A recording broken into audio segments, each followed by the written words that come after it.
Quand nous disons que nous sommes transformés, c'est quoi? C'est notre manière de penser qui change. Et lorsque ta manière de penser change, automatiquement, tes paroles et tes actions changent. Donc le premier but de Dieu dans nos vies, c'est de changer notre manière de réfléchir. Le raisonnement, c'est comme un moteur qui engendre l'énergie qui permet à la voiture de rouler. Lorsqu'il n'y a pas de renouvellement de l'intelligence, il n'y a pas de transformation. Si tu continues à penser comme un païen, malgré que tu viens à l'église, tu vas continuer à te comporter comme un païen. Parce que c'est la pensée qui détermine les paroles et les actions. Tout ce que je veux dire ce matin et faire ce matin, je l'ai pensé à la maison, je l'ai écrit et je vais le dire et je vais le faire.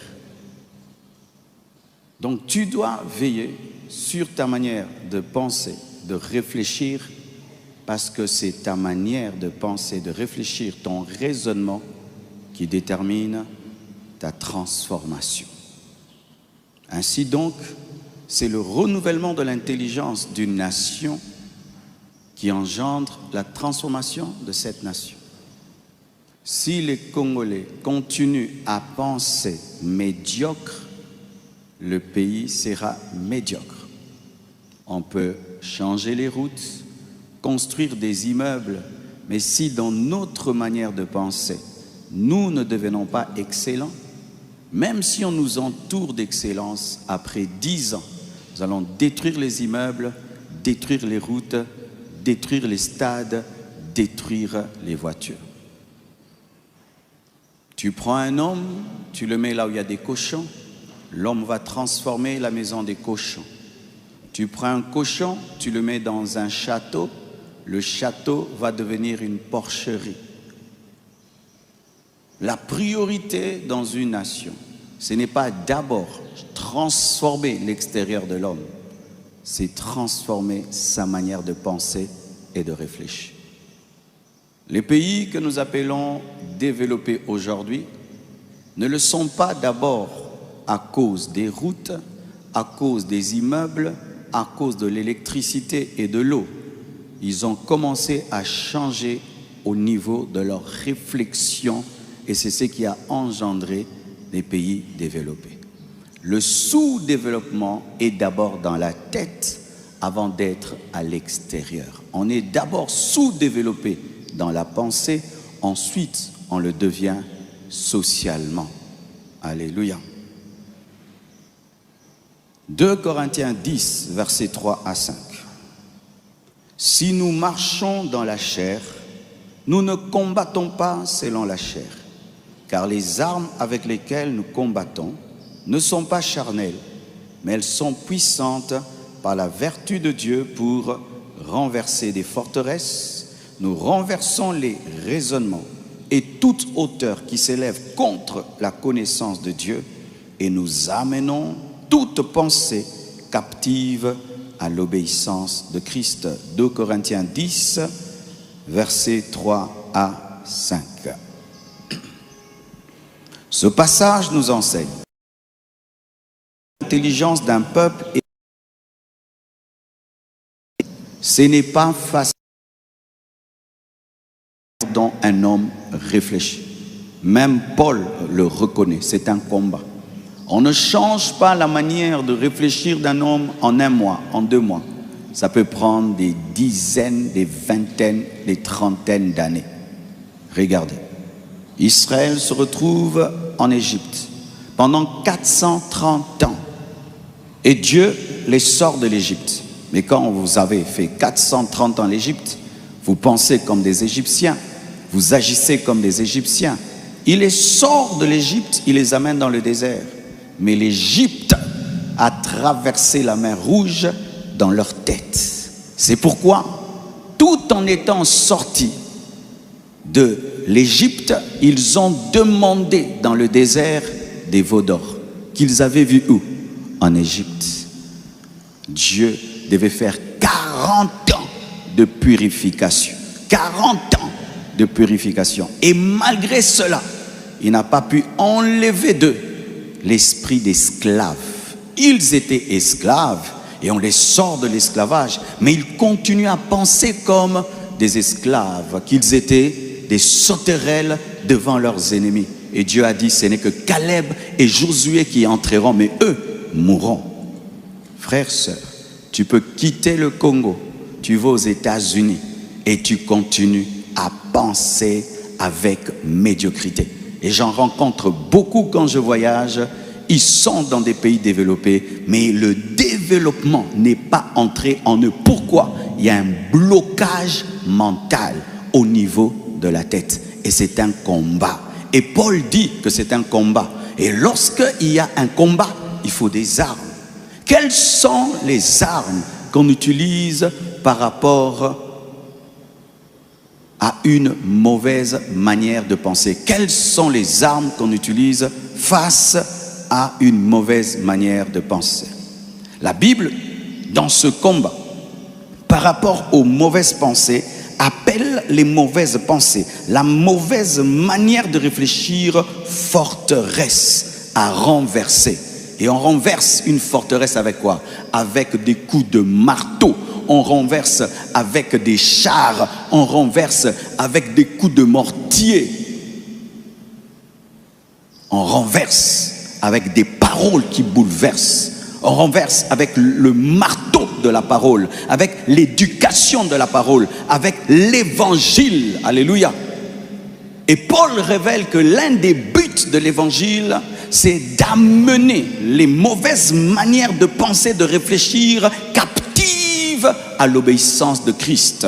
Lorsque l'évangile est prêché, le but de l'évangile, c'est changer ta manière de penser, changer ta manière de réfléchir et soumettre ta volonté et ta réflexion à la pensée de Jésus pour que tu réfléchisses comme Christ, tu penses comme Christ, pour que tu puisses agir comme Christ, car tu ne peux agir comme Christ si tu ne penses comme Christ et si tu ne réfléchis comme Christ. C'est pourquoi nous enseignons mercredi, vendredi, dimanche, nous enseignons.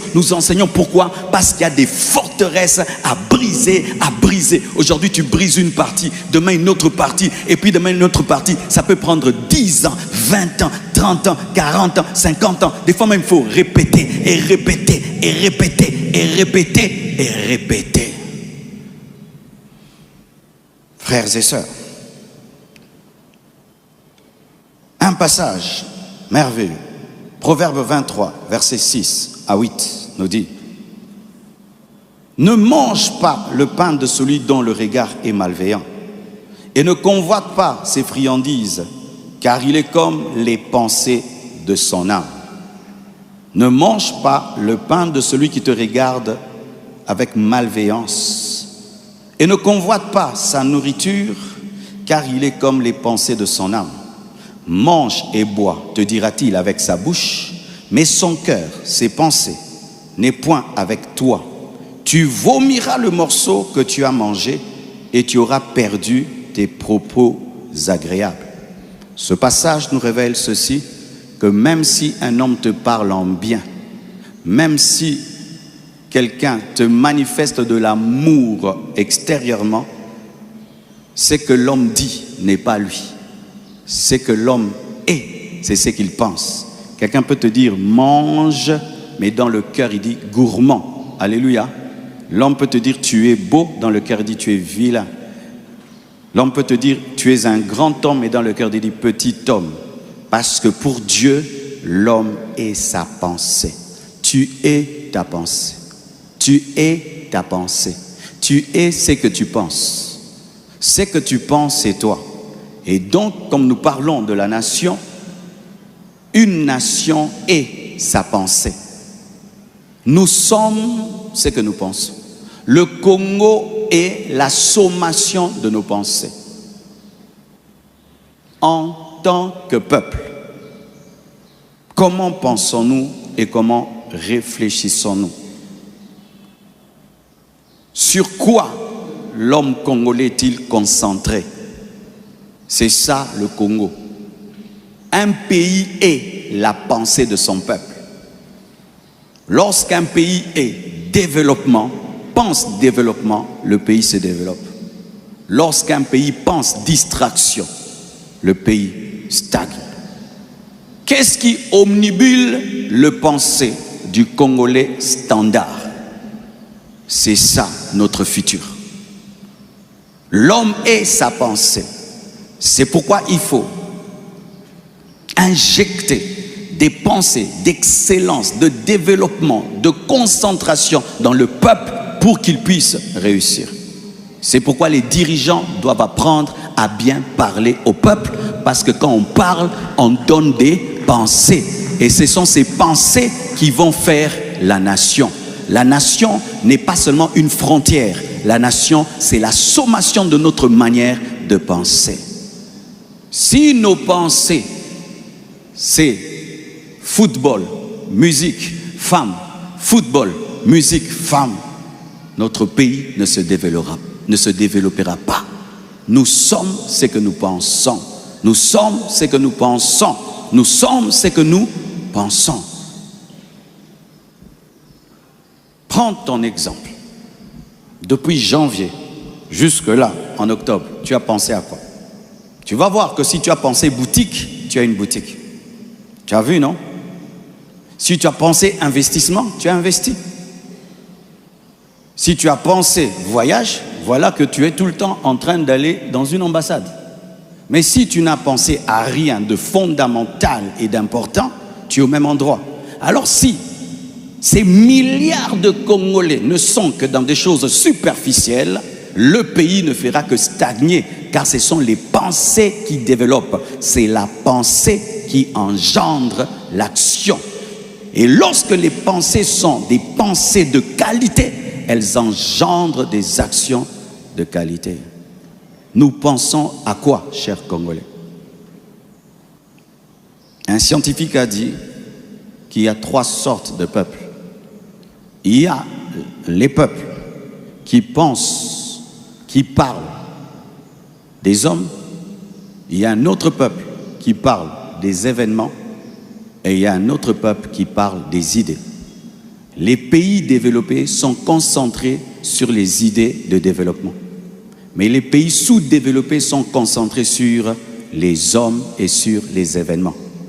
Les hommes, tel a fait, tel a fait, tel a fait, tel a fait. Les événements, tel a rempli, tel a rempli, tel a rempli. Les idées. Les idées. Comment changer la boue là? Comment chasser les mouches? Comment chasser les moustiques? Comment ceci? Comment cela? Comment construire ça? Comment construire ça? Nous sommes dans tel a rempli, tel a rempli, tel a rempli, tel a fait, tel a fait. Événement, personne. Personne, événement. Événement, personne. Mais les idées, les idées, les idées. As-tu une idée de développement? As-tu un rêve de développement de ce pays? On n'en a pas. Et lorsqu'on n'a pas des idées pour transformer sa société, on tombe sur les 2 autres sortes de peuples. Parler des événements et parler des autres. Parler des autres et des événements n'élève jamais une nation. Ce sont les idées qui élèvent une nation. Donc il faut tout d'abord être sous-développé au niveau de la réflexion pour être sous-développé économiquement, socialement. Lorsque nos pensées sont sous-développées, automatiquement, notre pays sera sous-développé. Tu veux connaître le futur d'une nation, vois comment son peuple réfléchit. C'est tout. Tu connais le futur. Car jamais nous ne ferons ce que nous ne pensons pas. Alléluia. Jamais. Si nous ne pensons jamais qu'il y aura des trains ici en haut là et tout, jamais ces trains ne seront. Il faut y penser pour qu'il y ait. Mais si nous sommes, tel a rempli, tel a fait, tel a rempli plus que l'autre, tel s'habille mieux que l'autre, tel est grand plus que l'autre, tel fait plus que l'autre, c'est fini. Alléluia. Comme je l'ai promis, nous allons parler de 10 faux raisonnements à bannir de nos pensées en tant que peuple, en tant que nation Et ce que je dis n'est pas seulement vrai pour la RDC, mais pour beaucoup de pays africains. Voici une mauvaise manière de penser. On reconnaît un riche par son vêtement. Si tu es riche, tu dois t'habiller cher. C'est ça, un raisonnement que nous avons en RDC. Si tu es riche, tu dois t'habiller en fonction de ta richesse. C'est-à-dire, si tu es riche, tu dois dépenser. Je viens de suivre un documentaire sur les hommes les plus riches du monde, Bill Gates et tout le reste, et j'ai regardé leurs vêtements. Mes frères, ils s'habillent comme des pauvres, mais ce sont des multimilliardaires. Pourquoi? Ils investissent dans des avions, ils investissent dans des trains, ils investissent dans des nations, ils investissent dans des choses qui vont transformer des générations et des générations. Mais au Congo, quand tu es riche, tu dois dépenser dans les vêtements afin de toujours montrer aux gens que tu es riche. Et on a des gens qui s'habillent à 10 000 $, 20 000 $, 30 000 $, alors que 30 000 $, c'est une entreprise, 10 000 $, c'est une entreprise, 10 000 $, c'est une boutique, 10 000 $, c'est une pharmacie. Les gens transportent des boutiques sur leur corps. Je sais qu'aujourd'hui, vous n'allez pas dire trop Amen, mais gloire à Dieu. On m'a interdit de dire je m'en fous. J'ai dit maintenant gloire à Dieu. Vous voyez ce que la Bible dit? C'est un culte, on est simple. Amen.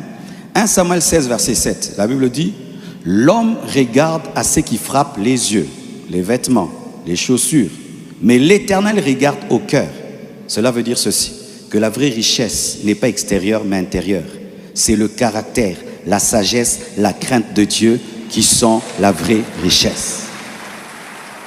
Tu me mets là, quelqu'un, Gucci, Versace et tout, et à côté de lui, quelqu'un simple, mais qui est intelligent, qui a étudié, qui a des manières, qui a le caractère, Dieu choisit l'autre, parce qu'il a la vraie richesse qu'on transporte partout, qui ne se brûle pas et qui n'est jamais démodée. Comment peux-tu investir 10 000 $ dans quelque chose qui dans un mois sera démodé?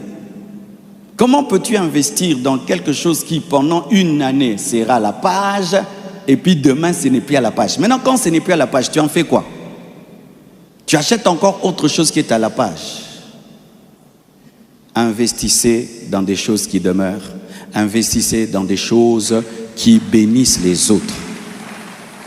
10 000 $ te permet de payer les études de ton enfant dans l'une des grandes écoles de ce pays. Avec 10 000 $, tu prends ton enfant, tu le fais étudier dans l'une des plus grandes écoles de ce pays. Il apprend l'anglais, le français, il devient un grand homme. Mais il y a des gens qui prennent 10 000 $, ils mettent dans des chaussures et ne mettent rien dans les têtes des enfants. Pourquoi? Parce que quand tu es riche, il faut porter des habits à 10 000 $. Et alors les enfants, est-ce qu'il y a 10 000 $ dans leur cerveau?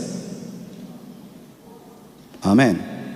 Quand je vois une maman remplie de bijoux, mais on chasse les enfants de l'école, c'est une honte. Je répète, hein, quand une maman, tu es remplie de bijoux, mais on chasse tes enfants de l'école, c'est une honte. Papa, quand tu t'habilles, griffes et griffes et griffes, et tes enfants étudient dans des petites écoles, honte à toi. Vaut mieux que tu t'habilles en basket, en jean, mais tes enfants font des bonnes écoles. Alléluia. Et nous les chrétiens, notre richesse, c'est le caractère. Notre richesse, c'est la sagesse. Notre richesse, c'est l'intelligence. Notre richesse, c'est la sagesse. Je préfère la sagesse. Je viens ici simplement habillé, mais il y a la sagesse, il y a l'onction, il y a la parole que je viens habiller cher, mais je ne prêche pas avec puissance et profondeur. Ça ne sert à rien. Le pasteur de la plus grande église du monde, Adeboyi, si tu vois comment il s'habille, tu vas dire, monsieur, qu'est-ce qu'il y a? Il a tous les moyens pour avoir tout, mais il se concentre sur l'essentiel. Un peuple de sapeurs ne se développe pas. Oui, un peuple de Kitendi ne se développe pas. Regardez les Chinois, comment ils s'habillent. Regardez comment ils sont en train de devenir l'une des plus grandes puissances mondiales. Et ce sont eux qui fabriquent ce que vous portez. Lui s'habille simple. Il investit dans des usines. Mais toi, tu vas acheter, tu casses ta caisse pour porter ce que lui a fabriqué. Changeons. Congolais, changeons. N'achète pas des habits. Investis. N'achète pas. Tu as déjà beaucoup d'habits. Clôture. Clôturer. Oui, clôture. Mais tu vas acheter encore. Commence une boutique. On peut commencer une boutique avec $1000. Clôturer. Clôture. Non, clôturer. Le jour que tu vas mourir, qu'est-ce que tu vas laisser à tes enfants? Les pantalons? Les chaussures? Le jour que tu vas mourir, qu'est-ce que tu vas laisser à tes enfants? Yoji Amamoto, Yves Saint-Laurent, laisse des parcelles, laisse des maisons, laisse l'argent en banque. Habille-toi simple, mais investis dans des grandes choses. Congolais, donne-moi le main. Ça, j'ai parlé avec douceur. J'espère que je n'aurai pas de problème ce dimanche. Je dois aller habiter le Japon. Deuxième faux raisonnement. Le travail physique est plus important que le travail intellectuel. On appelle ça nakeko beta kayu. Diko beta kayu. On pense, et même depuis qu'on est à l'école, tous ces premiers de la classe qui étaient tout le temps devant leurs notes en train d'étudier, on se moquait de vrai ou faux. On disait que, mais toi, qu'est-ce que tu as comme ça d'être trop appliqué? Amuse-toi à l'école. Et on aimait beaucoup ceux qui marquaient des buts au football, n'est-ce pas? C'était les stars. Bizarrement, on va étudier les mathématiques, mais l'élève le plus préféré de nous tous, c'était celui qui marque des buts quand on avait des matchs contre d'autres écoles. Mais celui qui distinguait, on ne l'aimait pas. Un mépris pour l'intellect. De sorte qu'on dit « Français Ndembongo, Français Ndembongo ». Vous entendez ça? Comment dans un pays on peut mépriser les études? On peut mépriser ceux qui se donnent la peine de réfléchir. Quand tu réfléchis beaucoup, logicien. Logicien. Logique. Voici un équilibre qu'il faut avoir. C'est vrai qu'il faut travailler physiquement très dur. Oui, mais il faut aussi réfléchir très dur. Et d'ailleurs, réfléchissez plus dur que travailler dur. Parce que celui qui réfléchit dur allège son effort. Parce qu'il emploie des machines qui lui permettent d'alléger son effort. Et la Bible le dit. La Bible dit ceci. Proverbe 24, verset 5. Un homme sage est plein de force. Et celui qui a la science affermit sa vigueur. Un homme sage, un homme intelligent est plein de force. Il n'y a pas de la force que dans les muscles. Il y a aussi de la force dans l'intelligence et dans la sagesse. Toi, tu déplaces les choses toi-même. L'autre, il crée une machine, il appuie, la machine déplace à sa place. Il préserve son dos et il a une longue vie. Alléluia. Et il est sage, il est intelligent. Réfléchissez, réfléchissez, réfléchissez dur, dur, dur. Réfléchissez beaucoup. Ne travaille pas seulement dur physiquement, travaille dur dans la pensée. Fais des veillées de réflexion. Fais des veillées. Moi, j'ai fait une demi-veillée de réflexion cette nuit. Je crois que j'ai dormi 2 heures du temps. Réflexion, prière. Réflexion, prière. Réfléchir, réfléchir, réfléchir. Réfléchissez dur. Faites transpirer le cerveau, pas seulement les muscles. Et ne méprisez pas les personnes intelligentes. Une nation ne peut se développer en méprisant les personnes intelligentes, les personnes sages. On ne se développe jamais en méprisant la sagesse et l'intelligence. Nous devons honorer les professeurs d'université. Nous devons honorer les maîtres d'école. Nous devons honorer les maîtres d'école. J'envoie mon petit Tabiri à l'école. Le petit ne sait pas tenir un bic. Maintenant, il sait tenir un bic. Je dois respecter cette dame-là. Amen. Hein? qui a aidé mon enfant. Moi, avec toute l'onction, je suis incapable de l'aider à tenir le bic. Mais elle permet à ce petit d'écrire A, B, C, D. Demain, il va parler anglais. Respectons les professeurs, respectons les maîtres d'école, respectons. Nous devons à nouveau respecter les professeurs. Il fut un temps dans ce pays, un professeur était un grand homme. Mais aujourd'hui, tu es qui? Prof. D'ailleurs, c'est plus professeur. Prof. Avant qu'on disait même maître d'école, maître d'école, pas avocat, vraiment, maître de l'école primaire. Aujourd'hui, si un maître de l'école primaire vient épouser ta fille, eh Seigneur, à ça, na vie, ah maître, eh Jésus. Comment nous pouvons nous développer si ceux qui rendent intelligents sont méprisés? Et la grande intelligence ne commence pas à l'université. La grande intelligence commence en maternelle et en primaire. C'est là qu'on apprend les couleurs. C'est là qu'on apprend à écrire. Beaucoup d'entre nous ne connaissons pas toutes les couleurs, vrai ou faux? Beige, on dit belge. Belge. Couleur rose, belge.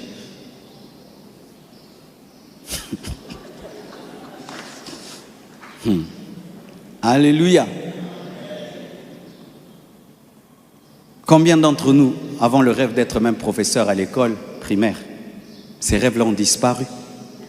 Nous n'avons pas le rêve de devenir des professeurs à l'école primaire, mais nous voulons avoir des enfants intelligents. Mais qui va les enseigner? Qui va les enseigner? Mes enfants seront intelligents. Ok. Quand tu vas les envoyer à l'école, personne là-bas ne va être maître. Si on commence une école ici, qui voudra donner cours à l'école maternelle?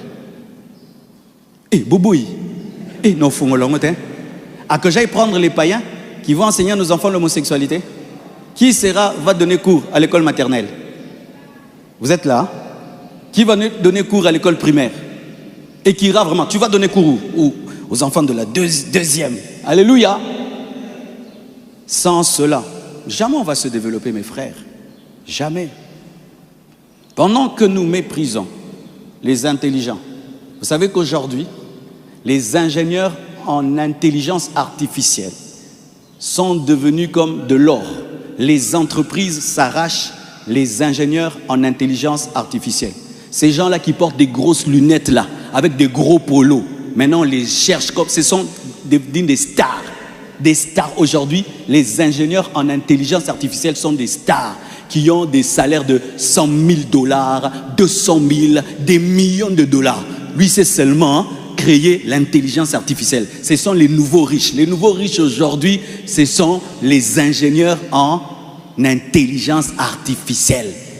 Hein? Les Fumubuku. Les Fumubuku. Aujourd'hui, ce sont les nouveaux riches. Parce qu'aujourd'hui, la richesse, c'est l'intelligence.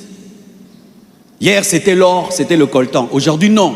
Maintenant, la richesse, c'est l'intelligence artificielle. La nation qui aura l'intelligence artificielle la plus développée sera la plus puissante. C'est ça le futur du monde, l'intelligence. Mais nous, on méprise l'intelligence. Si tu es très intelligent, on ne va pas te donner le boulot. Pourquoi? Tu vas venir avec tes logiques là. Tu vas nous montrer. Donc, tout est entre biso kaka quoi. Mais oui, regarde ta réaction par rapport aux gens intelligents. Tu es mal à l'aise. Quand quelqu'un est très intelligent, vous commencez à faire des réunions contre lui. Vous commencez à le critiquer. Chaque fois qu'il manifeste son intelligence, regarde son orgueil là, son orgueil là, son orgueil. Pourquoi? Ce sont les intelligents qui ont développé le monde.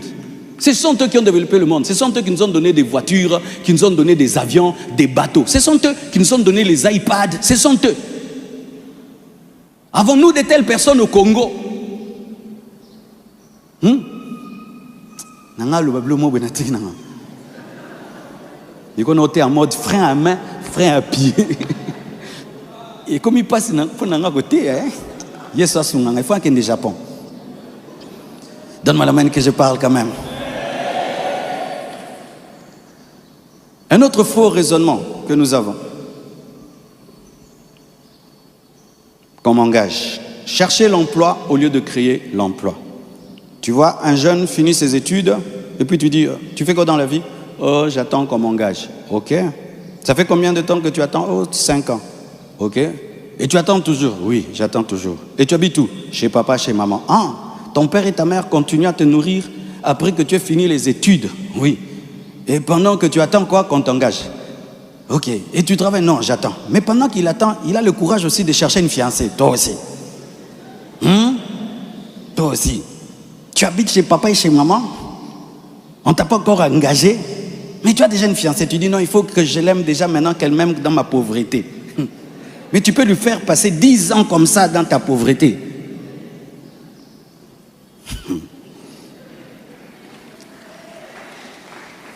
La pensée de Dieu, ce n'est pas que tu cherches le travail. Non, la pensée de Dieu, c'est que tu crées le travail. Oui, la vraie pensée de Dieu, ce n'est pas la dépendance, c'est l'indépendance. La Bible dit, dans Deutéronome 28, verset 12, « Tu prêteras à beaucoup de nations, tu n'emprunteras pas. » C'est-à-dire, tu seras une source de bénédiction. C'est toi qui vas prêter, c'est toi qui vas prêter, c'est toi qui vas payer les salaires des autres, c'est toi qui vas payer les salaires des autres. C'est ça la pensée de Dieu. Si on ne te donne pas l'emploi, c'est le signe que tu dois créer l'emploi pour les autres et devenir le PDG de toi-même. Oh, donne-moi la main. Tu as trop attendu qu'on t'engage. Engage-toi toi-même.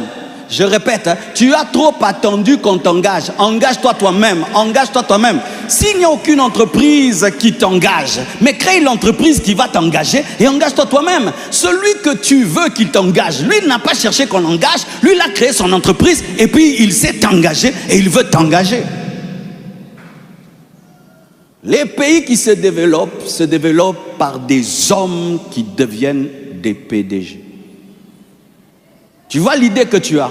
Jamais elle ne peut devenir chère si tu n'es pas le chef de toi-même. La pensée que tu as ne peut jamais devenir chère si tu n'es pas le chef de toi-même. Parce qu'il y a des choses pour le faire, tu dois être le patron de toi-même.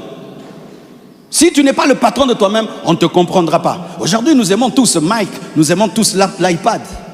Mais s'il devait se soumettre à quelqu'un et dire je vais faire un petit ordinateur tout plat comme ça, les gens ne vont pas croire. Mais comme c'était lui-même le chef, il a imposé sa vision et puis nous sommes développés grâce à sa vision.